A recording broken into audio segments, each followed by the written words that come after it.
You ever have one of those weekends where you just want to get away, breathe some fresh air, and enjoy the quiet? That was the plan, just me, my peaceful cabin in the woods, and my two dogs. But peace didn't last long. Out of nowhere, this woman, who I later found out is the self-proclaimed HOA president of a community I'm not even part of, decides she has some kind of authority over my property. She didn't knock. She didn't call. She broke in. I couldn't believe my eyes. But what happened next? Let's just say she didn't expect to be greeted by two big dogs who don't take kindly to uninvited guests. And the wildest part? What she claimed after that left me speechless. Buckle up because this story takes a turn no one saw coming. So here's some quick context. This cabin isn't part of any HOA. It's on private land I've owned for a few years now, way outside any gated community or suburban rules. I usually head up here with my dogs, Rocky and Bella, to unwind and disconnect. No neighbors, no noise, just nature and peace. Or at least that's how it used to be. The day this happened, I had just stepped out to grab some firewood from the shed. I wasn't gone more than 10 minutes. When I came back, the front door was wide open, and I could hear my dogs barking like crazy. My heart dropped. I thought maybe it was a wild animal, or worse, a break-in. But when I walked in, there she was. This middle-aged woman in a pastel tracksuit, standing in my living room like she owned the place, yelling at my dogs to get down. She turned to me, completely unfazed, and said, "You can't have aggressive animals in this community. I'm reporting this." I was just stunned. What community? Who was she? And how did she even get in? At that moment, I had no idea how deep this was about to go. I stood there, still trying to make sense of it all. My dogs were circling her, but not attacking. They were just doing what any loyal dogs would do when a stranger walks in uninvited. I asked her, "Who are you and why are you in my cabin?" She gave me this look like I was the one trespassing. "I'm Karen," she said sharply, "head of the HOA, and I've gotten several complaints about this property." I almost laughed. What complaints? The nearest neighbor was a quarter-mile away through trees and hills. There's no HOA out here. None. But she wouldn't let up. She started talking about property standards, unauthorized dogs, and visual violations like this was some kind of gated neighborhood. It was surreal. I asked her how she got inside, and she waved it off, saying the door was technically unlocked, which it absolutely wasn't when I left. That's when things got even weirder. She pulled out a clipboard, an actual clipboard, and started taking notes. She even took a picture of my fire pit. I couldn't tell if she was just delusional or if there was something bigger going on. But deep down, I had a bad feeling this wasn't her first time doing this. At this point, I was doing everything I could to stay calm, but my patience was running out. Karen kept pacing around my cabin like she was on some sort of official inspection. My dogs wouldn't leave her side, low growls rumbling every time she moved too close to me. I told her again that this wasn't HOA property and that she had no right to be here, but she just smirked and muttered something about code enforcement. Then she said something that really set off alarms. "You'll be hearing from the county. I already filed the papers." I had no idea what she meant. What papers? How would she even have access to anything about my land? That's when I started wondering. What if this woman had been watching my place longer than I realized? What if this break-in wasn't random?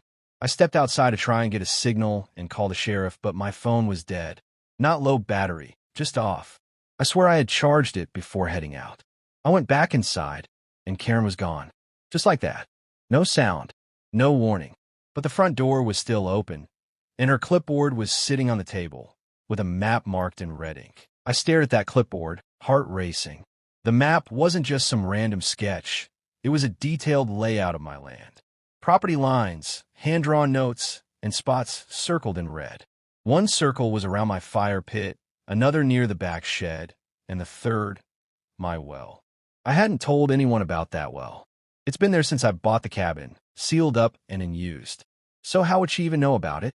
Just then, I heard the crunch of footsteps outside, slow, steady. I grabbed the clipboard and peeked through the window, expecting to see Karen again. But it wasn't her. It was a man I didn't recognize, standing near the treeline, just watching the cabin. He didn't move, didn't speak, just stood there. My dogs were back at the door, growling low again. I stepped out and yelled, asking who he was and what he wanted. No response. He just turned and walked into the woods, disappearing like he was never there. I rushed back inside and checked the clipboard again. On the back was a note, scribbled in messy handwriting. "You're not supposed to be here either." That's when I realized this wasn't just about the HOA. Something bigger was going on. I knew I couldn't ignore this anymore. I packed up the clipboard and drove down the mountain until I got cell service. I called the local sheriff and explained everything: Karen, the break-in, the map, the guy in the woods. They took it seriously, which honestly surprised me.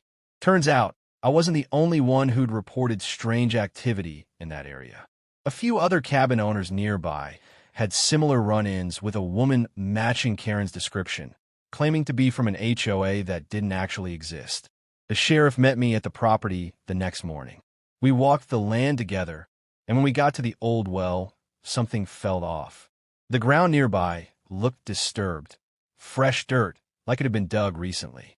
They brought in a crew to check it out, and what they found inside wasn't what anyone expected. No crime, no body, just a stash of old land records and documents sealed in waterproof bags. Some of them had my name on them, and some didn't. That's when the deputy pulled me aside and said, "This land was part of a disputed deal years ago. Someone doesn't want you here." And just when I thought it was over, Karen's car drove by, slowly, windows down, and completely empty. After everything that happened, I decided to stay at the cabin a few more days, partly to clear my head, partly to make sure nothing else weird popped up. The sheriff's office kept the clipboard and documents for their investigation, but they told me it looked like someone had been trying to quietly claim pieces of land out here through shady paperwork. The fake HOA thing? Just a cover to scare people off. And Karen? They said she'd been seen near other cabins too, always alone, always making trouble, but never leaving enough behind to charge her with anything serious. As for the man in the woods, no one could ID him. It was like he never existed. I added new locks, installed cameras, and even got a land survey done to confirm every inch was legally mine. My dog stayed alert the whole time, especially at night, but we never saw her again. Looking back, the craziest part wasn't just the break-in. It was realizing how far someone would go just to control something that doesn't belong to them. Out here, you expect peace and privacy, but sometimes trouble finds you anyway. Lesson learned: never underestimate a Karen with a clipboard or a mystery buried in your own backyard.